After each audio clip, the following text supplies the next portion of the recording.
Chapter 12. Dr. Seward's Diary, 18 September. I drove at once to Hillingham and arrived early. Keeping my cab at the gate, I went up the avenue alone. I knocked gently and rang as quietly as possible, for I feared to disturb Lucy or her mother, and hoped to only bring a servant to the door. After a while, finding no response, I knocked and rang again. Still no answer.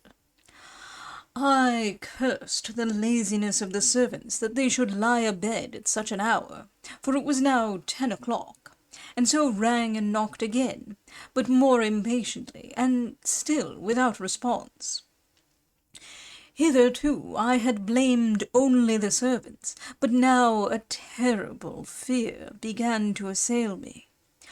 Was this desolation but another link in the chain of doom which seemed drawing tight around us? Was it indeed a house of death to which I had come too late? I knew that minutes, even seconds of delay, might mean hours of danger to Lucy, if she had had again one of those frightful relapses. And I went round the house to try if I could find by chance an entry anywhere. I could find no means of ingress. Every window and door was fastened and locked, and I returned baffled to the porch. As I did so, I heard the rapid pit-pat of a swiftly driven horse's feet. They stopped at the gate, and a few seconds later I met Van Helsing running up the avenue. When he saw me, he gasped out, "Then it was you, and just arrived! How is she? Are we too late?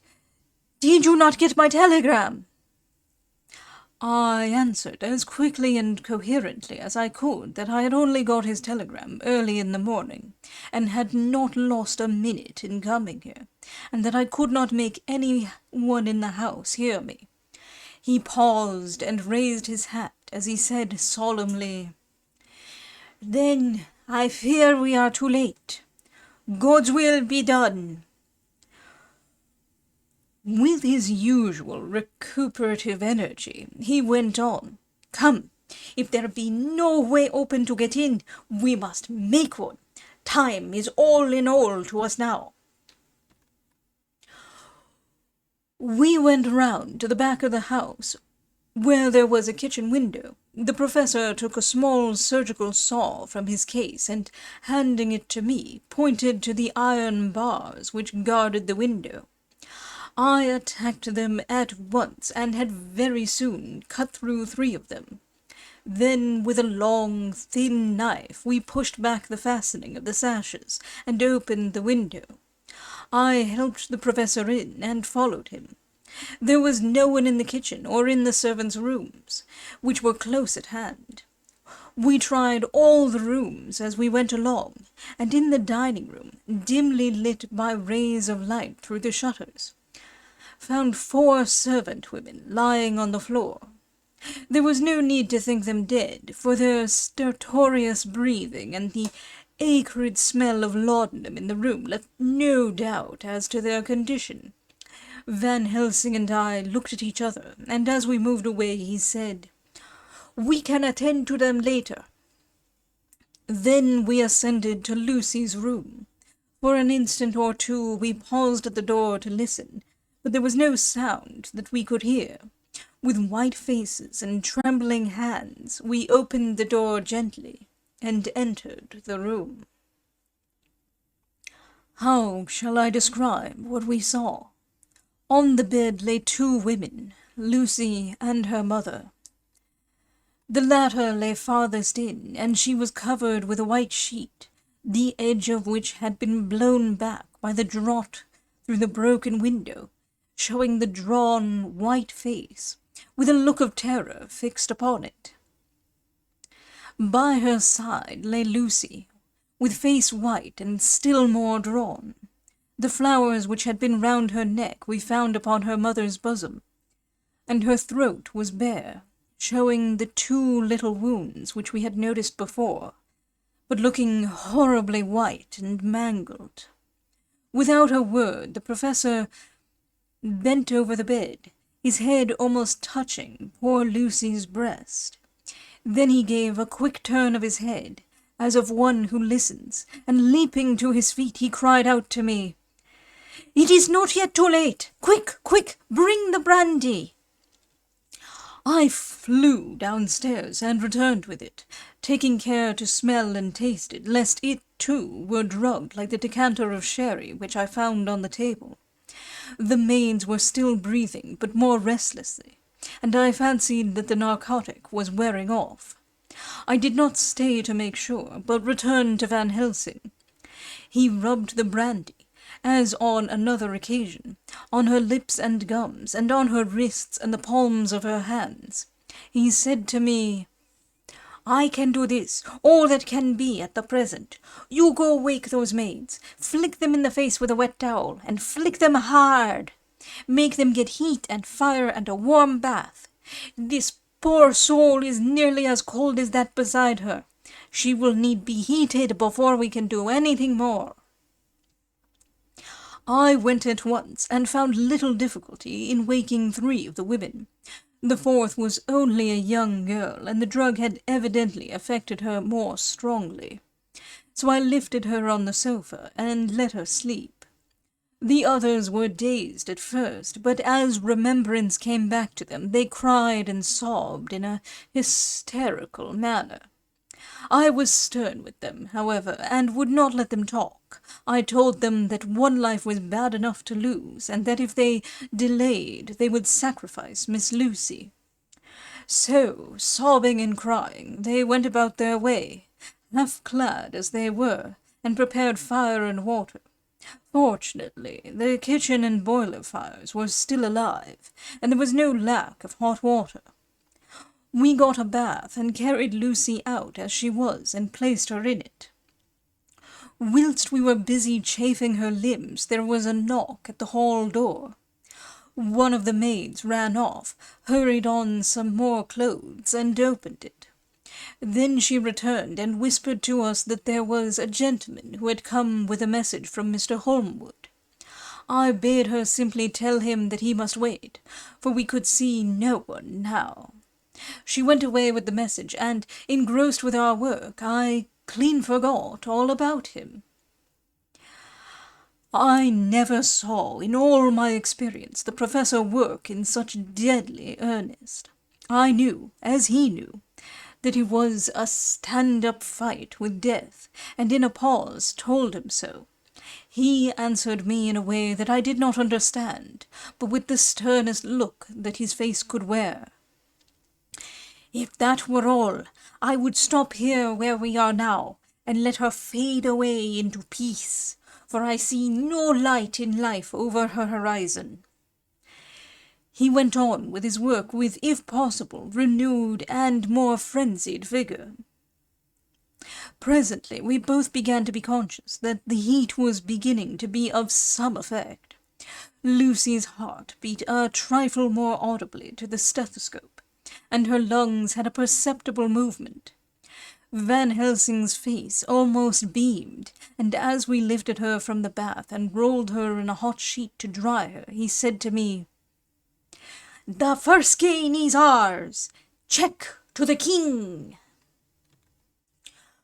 We took Lucy into another room, which had by now been prepared, and laid her in bed, and forced a few drops of brandy down her throat. I noticed that Van Helsing tied a soft silk handkerchief round her throat. She was still unconscious, and was quite as bad as, if not worse than, we had ever seen her. Van Helsing called in one of the women, and told her to stay with her, and not to take her eyes off her till we returned, and then beckoned me out of the room. "We must consult as to what is to be done," he said as we descended the stairs. In the hall he opened the dining-room door, and we passed in, he closing the door carefully behind him. The shutters had been opened, but the blinds were already down, with that obedience to the etiquette of death which the British woman of the lower classes always rigidly observes. The room was therefore dimly dark. It was, however, light enough for our purposes. Van Helsing's sternness was somewhat relieved by a look of perplexity. He was evidently torturing his mind about something, so I waited for an instant, and he spoke. "What are we to do now? Where are we to turn for help? We must have another transfusion of blood, and that soon, or that poor girl's life won't be worth an hour's purchase. You are exhausted already. I am exhausted too. I fear to trust those women, even if they would have courage to submit. What are we to do for someone who will open his veins for her?" "What's the matter with me, anyhow?" The voice came from the sofa across the room, and its tones brought relief and joy to my heart, for they were those of Quincy Morris. Van Helsing started angrily at the first sound, but his face softened, and a glad look came into his eyes as I cried out, "Quincy Morris!" and rushed towards him with outstretched hands. "What brought you here?" I cried as our hands met. "I guess art is the cause." He handed me a telegram. "Have not heard from Seward for 3 days, and am terribly anxious. Cannot leave. Father still in same condition. Send me word how Lucy is. Do not delay. Holmwood." "I think I came just in the nick of time. You know you have only to tell me what to do." Van Helsing strode forward and took his hand, looking him straight in the eyes as he said, "A brave man's blood is the best thing on this earth when a woman is in trouble. You're a man and no mistake. Well, the devil may work against us for all he's worth, but God sends us men when we want them."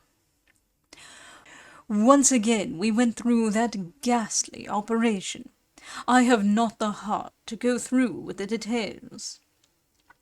Lucy had got a terrible shock, and it told on her more than before, for though plenty of blood went into her veins, her body did not respond to the treatment as well as on the other occasions. Her struggle back into life was something frightful to see and hear. However, the action of both heart and lungs improved, and Van Helsing made a subcutaneous injection of morphia, as before, and with good effect. Her faint became a profound slumber. The professor watched whilst I went downstairs with Quincy Morris, and sent one of the maids to pay off one of the cabmen who were waiting. I left Quincy lying down after having a glass of wine, and told the cook to get ready a good breakfast. Then a thought struck me, and I went back to the room where Lucy now was. When I came softly in, I found Van Helsing with a sheet or two of notepaper in his hand. He had evidently read it, and was thinking it over as he sat with his hand to his brow. There was a look of grim satisfaction in his face, as of one who has had a doubt solved. He handed me the paper, saying only, "He dropped from Lucy's breast when we carried her to the bath." When I had read it, I stood looking at the professor, and after a pause asked him, "In God's name, what does it all mean? Was she, or is she, mad? Or what sort of horrible danger is it?" I was so bewildered that I did not know what to say more. Van Helsing put out his hand and took the paper, saying, "Do not trouble about it now. Forget it for the present. You shall know and understand it all in good time. But it will be later. And now, what is it that you came to me to say?" This brought me back to fact, and I was all myself again.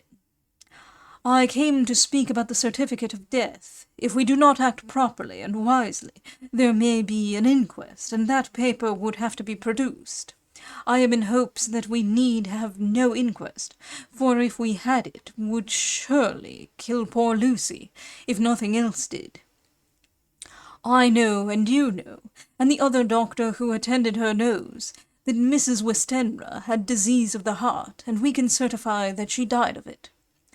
Let us fill up the certificate at once, and I shall take it myself to the registrar, and go on to the undertaker." "Good, my friend John, well thought of. Truly Miss Lucy, if she be sad in the foes that beset her, is at least happy in the friends that love her.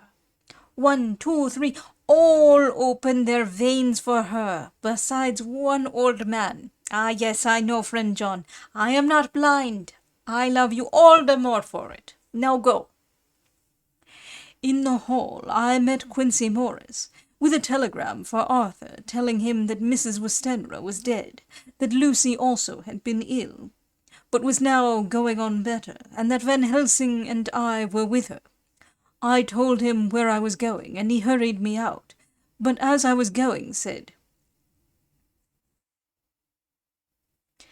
"When you come back, Jack, may I have 2 words with you all to ourselves?"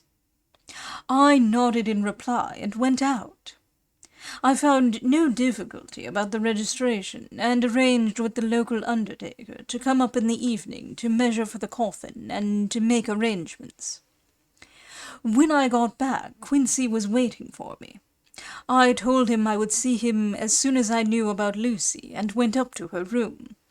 She was still sleeping, and the professor seemingly had not moved from his seat at her side. From his putting his finger to his lips, I gathered that he expected her to wake before long, and was afraid of forestalling nature. So I went down to Quincy and took him into the breakfast room, where the blinds were not drawn down, and which was a little more cheerful, or rather less cheerless, than the other rooms.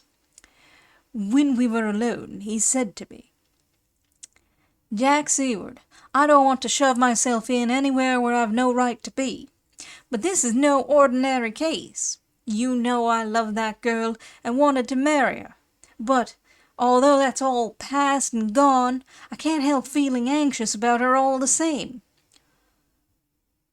"What is it that's wrong with her? The Dutchman, and a fine old fellow he is, I can see that, said that time you 2 came into the room that you must have another transfusion of blood, and that both you and he were exhausted. Now I know well that you medical men speak in camera, and that a man must not expect to know what they consult about in private. But this is no common matter. Whatever it is, I have done my part. Is not that so?" "That's so," I said, and he went on, "I take it that both you and Van Helsing had done already what I did today. Is not that so?" "That's so."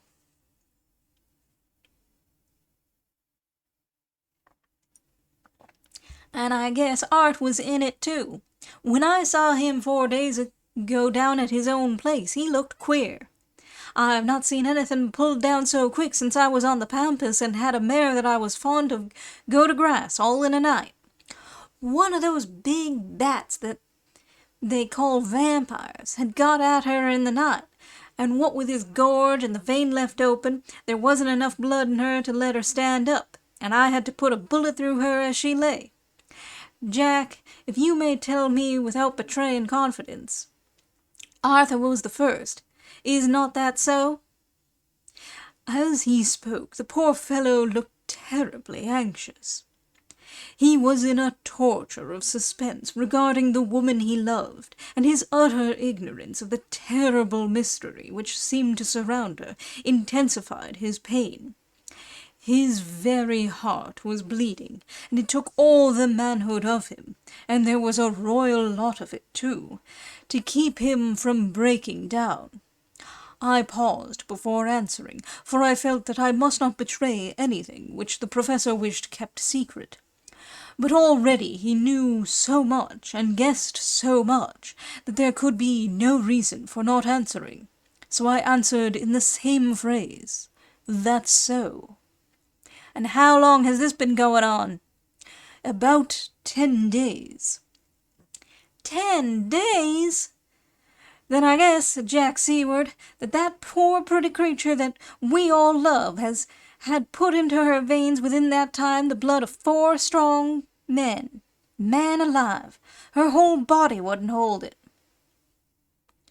Then, coming close to me, he spoke in a fierce half-whisper.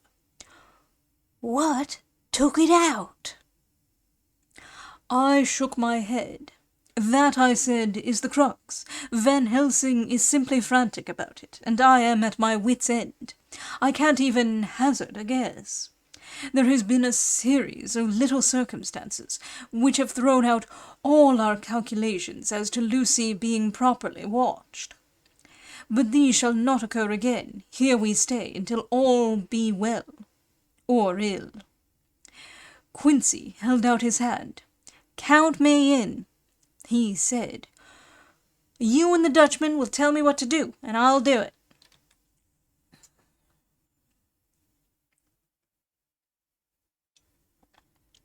When she woke late in the afternoon, Lucy's first movement was to feel in her breast and, to my surprise, produce the paper which Van Helsing had given me to read. The careful professor had replaced it where it had come from, lest on waking she should be alarmed. Her eye then lit on Van Helsing, and on me too, and gladdened. Then she looked around the room, and seeing where she was, shuddered. She gave a loud cry, and put her poor thin hands before her pale face. We both understood what that meant, that she had realized to the full her mother's death. So we tried what we could to comfort her. Doubtless sympathy eased her somewhat, but she was very low in thought and spirit, and wept silently and weakly for a long time. We told her that either or both of us would now remain with her all the time, and that seemed to comfort her. Towards dusk she fell into a doze. Here a very odd thing occurred. Whilst still asleep, she took the paper from her breast and tore it in two. Van Helsing stepped over and took the pieces from her. All the same, however, she went on with the action of tearing, as though the material were still in her hands. Finally she lifted her hands and opened them as though scattering the fragments. Van Helsing seemed surprised, and his brows gathered as if in thought, but he said nothing. 19 September. All last night she slept fitfully, being always afraid to sleep, and something weaker when she woke from it. The professor and I took it in turns to watch, and we never left her for a moment unattended. Quincy Morris said nothing about his intention, but I knew that all night long he patrolled round and round the house. When the day came, its searching light showed the ravages in poor Lucy's strength. She was hardly able to turn her head, and the little nourishment which she could take seemed to do her no good. At times she slept, and both Van Helsing and I noticed the difference in her, between sleeping and waking. Whilst asleep she looked stronger, although more haggard, and her breathing was softer.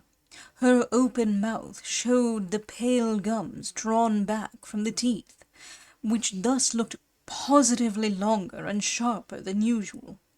When she woke, the softness of her eyes evidently changed the expression, for she looked her own self, although a dying one.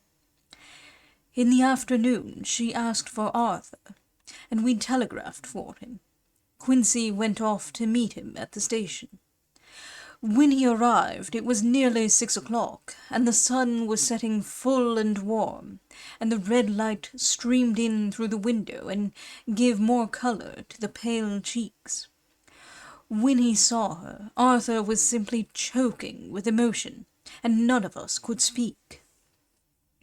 In the hours that had passed, the fits of sleep, or the comatose condition that passed for it, had grown more frequent, so that the pauses when conversation was possible were shortened. Arthur's presence, however, seemed to act as a stimulant. She rallied a little, and spoke to him more brightly than she had done since we arrived. He, too, pulled himself together, and spoke as cheerily as he could, so that the best was made of everything. It was now nearly 1 o'clock, and he and Van Helsing are sitting with her. I am to relieve them in a quarter of an hour, and I am entering this on Lucy's phonograph.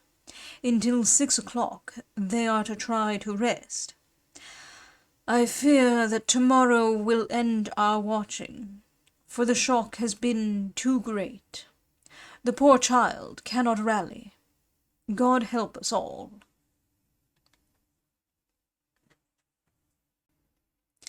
Letter, Mina Harker to Lucy Westenra, unopened by her, 17 September. My dearest Lucy, it seems an age since I heard from you, or indeed since I wrote. You will pardon me, I know, for all my faults when you have read all my budget of news. Well, I got my husband back all right.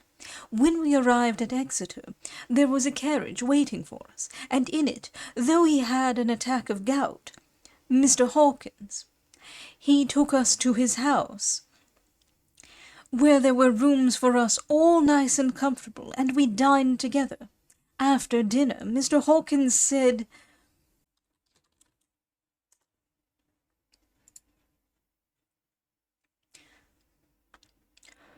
"My dears, I want to drink your health and prosperity, and may every blessing attend you both.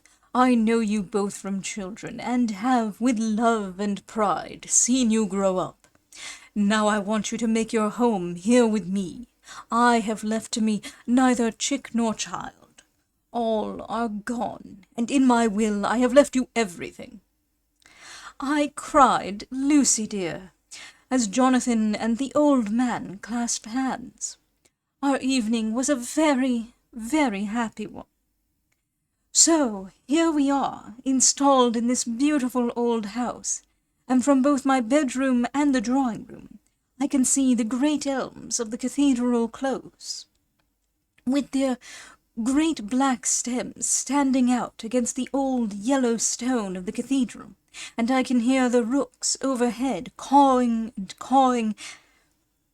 and chattering and gossiping all day, after the manner of rooks and humans. I am busy, I need not tell you, arranging things and housekeeping. Jonathan and Mr. Hawkins are busy all day, for now that Jonathan is a partner, Mr. Hawkins wants to tell him all about the clients. How is your dear mother getting on? I wish I could run up to town for a day or two to see you, dear, but I dare not go yet, with so much on my shoulders. And Jonathan wants looking after still. He is beginning to put some flesh on his bones again, but he was terribly weakened by the long illness. Even now he sometimes starts out of his sleep in a sudden way, and awakes all trembling until I can coax him back to his usual placidity. However, thank God, these occasions grow less frequent as the days go on, and they will in time pass away altogether, I trust. And now I have told you my news, let me ask yours. When are you to be married, and where, and who is to perform the ceremony, and what are you to wear, and is it to be a public or a private wedding? Tell me all about it, dear. Tell me all about everything, for there is nothing which interests you which will not be dear to me.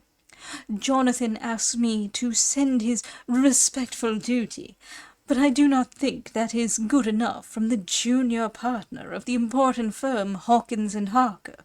And so, as you love me, and he loves me, and I love you with all the moods and tenses of the verb, I send you simply his love instead.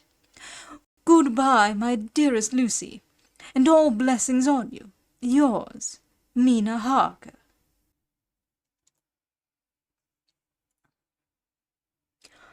Report from Patrick Hennessy, M.D., M.R.C.S.L.K.Q.C.P.I., etc., etc., to John Seward, M.D., 20 September. My dear sir, in accordance with your wishes, I enclose report of the conditions of everything left in my charge. With regard to patient Renfield, there is more to say. He has had another outbreak, which might have had a dreadful ending, but which, as it fortunately happened, was unattended with any unhappy results. This afternoon a carrier's cart with 2 men made a call at the empty house whose grounds abut on ours, the house to which you will remember the patient twice ran away. The men stopped at our gate to ask the porter their way, as they were strangers. I was myself looking out of the study window, having a smoke after dinner, and saw one of them come up to the house. As he passed the window of Renfield's room, the patient began to rate him from within, and called him all the foul names he could lay his tongue to.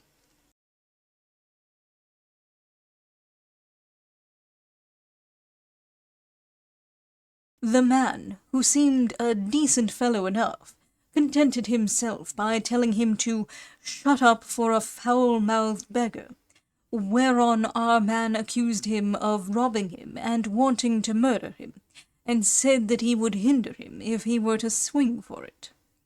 I opened the window and signed to the man not to notice, so he contented himself after looking the place over and making up his mind as to what kind of a place he had got to by saying, "Lor bless you, sir, I wouldn't mind what was said to me in a bloomin' madhouse.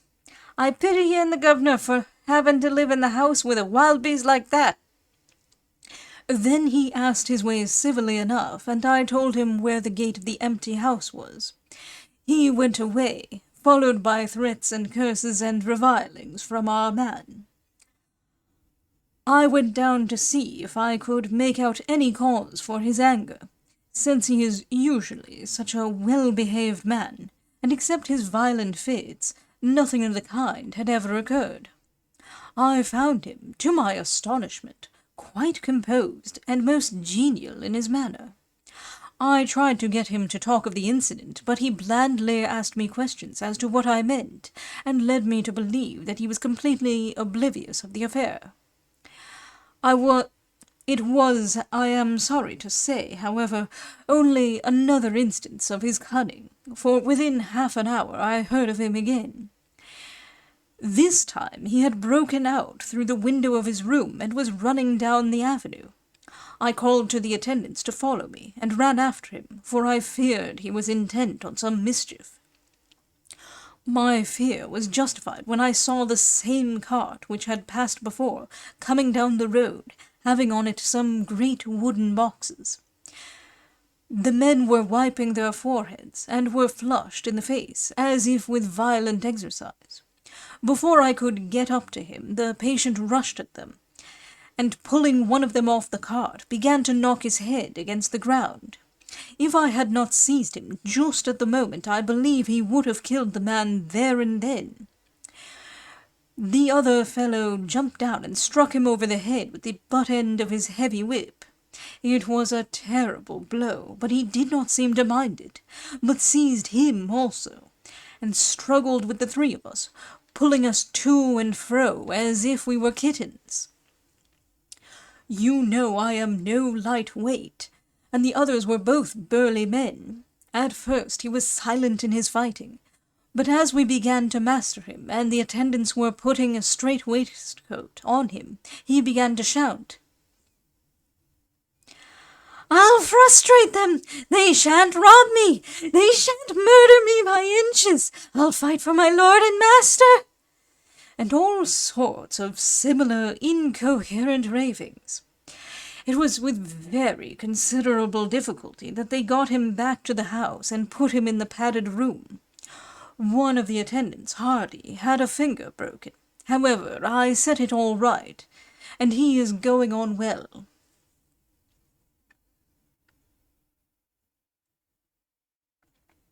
The 2 carriers were at first loud in their threats of actions for damages. and promised to rain all the penalties of the law on us. Their threats were, however, mingled with some sort of indirect apology for the defeat of the two of them by a feeble madman. They said that if it had not been for the way their strength had been spent in carrying and raising the heavy boxes to the cart, they would have made short work of him. They gave as another reason for their defeat the extraordinary state of drought to which they had been reduced by the dusty nature of their occupation, and the reprehensible distance from the scene of their labours of any place of public entertainment. I quite understood their drift, and after a stiff glass of grog, or rather more of the same, and with each a sovereign in hand, they made light of the attack, and swore that they would encounter a worse madman any day for the pleasure of meeting so bloomin' good a bloke as your correspondent. I took their names and addresses, in case they might be needed. They are as follows: Jack Smollett of Dudding's Rents, King George's Road, Great Walworth, and Thomas Snelling, Peter Farley's Row, Guide Court, Bethnal Green. They are both in the employment of Harris and Sons, Moving and Shipment Company, Orange Master's Yard, Soho. I shall report to you any matter of interest occurring here, and shall wire you at once if there is anything of importance. Believe me, dear sir, yours faithfully, Patrick Hennessy. Letter, Mina Harker to Lucy Westenra, unopened by her. 18 September. My dearest Lucy, such a sad blow has befallen us. Mr. Hawkins has died very suddenly. Some may not think it so sad for us, but we had both come to so love him that it really seems as though we had lost a father. I never knew either father or mother, so that the dear old man's death is a real blow to me. Jonathan is greatly distressed. It is not only that he feels sorrow, deep sorrow, for the dear good man who has befriended him all his life, and now at the end has treated him like his own son, and left him a fortune, which to people of our modest bringing up is wealth beyond the dream of avarice. But Jonathan feels it on another account. He says the amount of responsibility which it puts upon him makes him nervous. He begins to doubt himself. I try to cheer him up, and my belief in him helps him to have a belief in himself. But it is here that the grave shock that he experienced tells upon him the most. Oh, it is too hard that a sweet, simple, noble, strong nature such as his, a nature which enabled him by our dear good friend's aid to rise from clerk to master in a few years, should be so injured that the very essence of its strength is gone. Forgive me, dear, if I worry you with my troubles in the midst of your own happiness. But, Lucy, dear, I must tell someone, for the strain of keeping up a brave and cheerful appearance to Jonathan tries me, and I have no one here that I can confide in.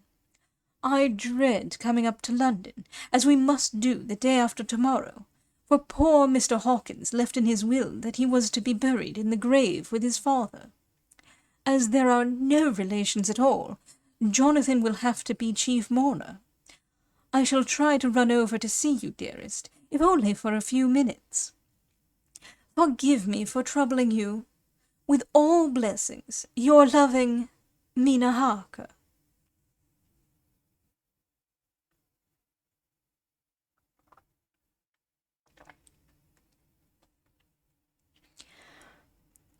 Dr. Seward's Diary, 20 September. Only resolution and habit can let me make an entry tonight. I am too miserable, too low-spirited, too sick of the world and all in it, including life itself, that I would not care if I heard this moment the flapping of the wings of the angel of death. And he has been flapping those grim wings to some purpose of late. Lucy's mother, and Arthur's father, and now let me get on with my work. I duly relieved Van Helsing in his watch over Lucy. We wanted Arthur to go to rest also, but he refused at first. It was only when I told him that we should want him to help us during the day, and that we must not all break down for want of rest, lest Lucy should suffer, that he agreed to go. Van Helsing was very kind to him. "Come, my child," he said. "Come with me. You are sick and weak, and have had much sorrow and much mental pain, as well as that tax on your strength that we know of. You must not be alone, for to be alone is to be full of fears and alarms. Come to the drawing room, where there is a big fire, and there are 2 sofas. You shall lie on one, and I on the other, and our sympathy will be comfort to each other, even though we do not speak, and even if we sleep." Arthur went off with him, casting back a longing look on Lucy's face, which lay in her pillow, almost whiter than the lawn. She lay quite still, and I looked round the room to see that all was as it should be. I could see that the professor had carried out in this room, as in the other, his purpose of using the garlic. The whole of the window sashes reeked with it, and round Lucy's neck, over the silk handkerchief which Van Helsing made her keep on, was a rough chaplet of the same odorous flowers. Lucy was breathing somewhat stertorously, and her face was at its worst, for the open mouth showed the pale gums. Her teeth, in the dim, uncertain light, seemed longer and sharper than they had been in the morning. In particular, by some trick of the light, the canine teeth looked longer and sharper than the rest. I sat down by her, and presently she moved uneasily. At the same moment there came a sort of dull flapping or buffeting at the window. I went over to it softly, and peeped out by the corner of the blind. There was a full moonlight, and I could see that the noise was made by a great bat, which wheeled round, doubtless attracted by the light, although so dim, and every now and again struck the window with its wings.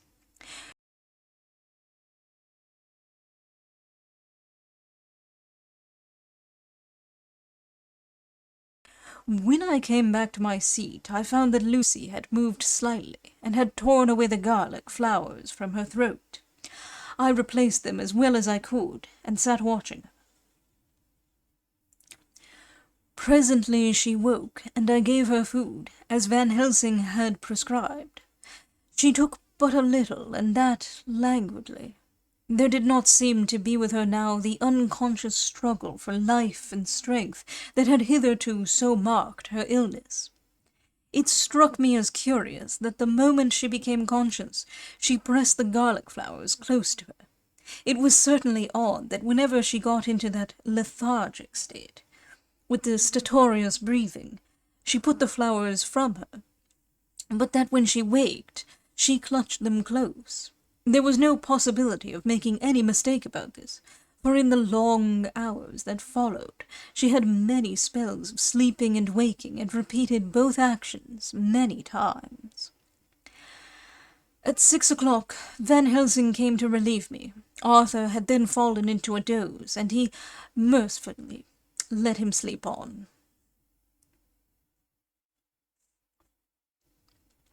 When he saw Lucy's face, I could hear the hissing indraw of his breath, and he said to me in a sharp whisper, "Drop the blind! I want light!" Then he bent down, and with his face almost touching Lucy's, examined her carefully. He removed the flowers, and lifted the silk handkerchief from her throat. As he did so, he started back, and I could hear his ejaculation, "Mein Gott!" as it was smothered in his throat. I bent over and looked too, and as I noticed, some queer chill came over me. The wounds on the throat had absolutely disappeared. For fully 5 minutes Van Helsing stood looking at her, with his face at its sternest. Then he turned to me and said calmly, "She is dying. It will not be long now. It will be much difference, mark me, whether she dies conscious or in her sleep. Wake that poor boy, and let him come and see the last. He trusts us, and we have promised him." I went to the dining room and waked him. He was dazed for a moment, but when he saw the sunlight streaming in through the edges of the shutters, he thought he was late, and expressed his fear. I assured him that Lucy was still asleep, but told him as gently as I could that both Van Helsing and I feared that the end was near. He covered his face with his hands and slid down on his knees by the sofa, where he remained, perhaps a minute, with his head buried, praying, whilst his shoulders shook with grief. I took him by the hand and raised him up. "Come," I said, "my dear old fellow, summon all your fortitude. It will be best and easiest for her." When we came into Lucy's room, I could see that Van Helsing had, with his usual forethought, been putting matters straight and making everything look as pleasing as possible. He had even brushed Lucy's hair, so that it lay on the pillow in its usual sunny ripples. When we came into the room, she opened her eyes, and seeing him, whispered softly, "Arthur! Oh, my love! I'm so glad you have come." He was stooping to kiss her, when Van Helsing motioned him back. "No," he whispered. "Not yet. Hold her hand. It will comfort her more." So Arthur took her hand and knelt beside her, and she looked her best, with all the soft lines matching the angelic beauty of her eyes. Then gradually her eyes closed, and she sank to sleep. For a little bit her breast heaved softly, and her breath came and went like a tired child's. And then insensibly there came the strange change which I had noticed in the night. Her breathing grew stertorous, the mouth opened, and the pale gums, drawn back, made the teeth look longer and sharper than ever. In a sort of sleep-waking, vague, unconscious way, she opened her eyes, which were now dull and hard at once, and said in a soft, voluptuous voice, such as I had never heard from her lips, "Arthur, oh my love, I'm so glad you have come. Kiss me." Arthur bent eagerly over to kiss her, but at that instant Van Helsing, who, like me, had been startled by her voice, swooped upon him, and, catching him by the neck with both hands, dragged him back with a fury of strength which I never thought he could have possessed, and actually hurled him almost across the room. "Not for your life," he said. "Not for your living soul and hers." And he stood between them like a lion at bay. Arthur was so taken aback that he did not for a moment know what to do or say, and before any impulse of violence could seize him, he realized the place and the occasion, and stood silent, waiting. I kept my eyes fixed on Lucy, as did Van Helsing, and we saw a spasm as of rage flit like a shadow over her face. The sharp teeth champed together. Then her eyes closed, and she breathed heavily. Very shortly after, she opened her eyes in all their softness, and putting out her poor, pale, thin hand, took Van Helsing's great brown one. Drawing it to her, she kissed it. "My true friend," she said in a faint voice, but with untellable pathos. "My true friend and his. Oh, guard him and give me peace." "I swear it," he said solemnly, kneeling beside her and holding up his hand, as one who registers an oath. Then he turned to Arthur and said to him, "Come, my child, take her hand in yours and kiss her on the forehead, and only once." Their eyes met instead of their lips, and so they parted. Lucy's eyes closed, and Van Helsing, who had been watching closely, took Arthur's arm and drew him away. And then Lucy's breathing became stertorous again, and all at once it ceased. "It is all over," said Van Helsing. "She is dead." I took Arthur by the arm and led him away to the drawing-room, where he sat down and covered his face with his hands, sobbing in a way that nearly broke me down to see.